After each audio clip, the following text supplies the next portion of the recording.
Welcome to McPlum, simple solutions served daily. In this video, I will compare Jeep Commander versus Tiguan. We'll dive into their core strengths, examining what makes each SUV a compelling choice.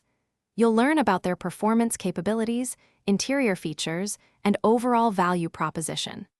This comparison aims to help you decide which vehicle best suits your lifestyle and driving needs.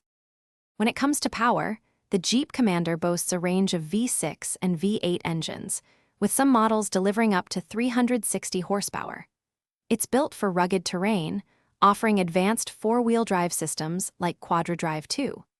The Volkswagen Tiguan, on the other hand, features a 2.0-liter turbocharged four-cylinder engine, providing 201 horsepower. Its four-motion all-wheel drive system and off-road modes are well-suited for lighter adventures and varied road conditions.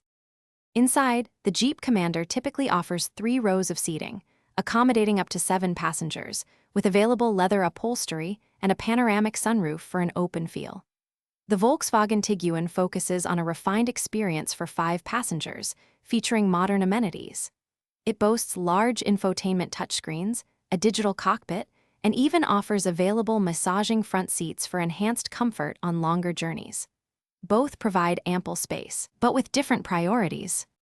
Considering fuel economy, the Jeep Commander typically offers between 13 and 21 miles per gallon combined, depending on the engine and drivetrain.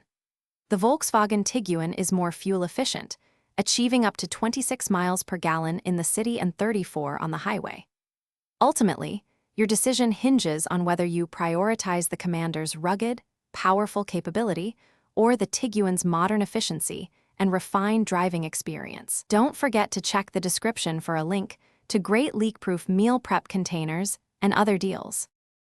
Thanks for watching. Stay juicy and subscribe.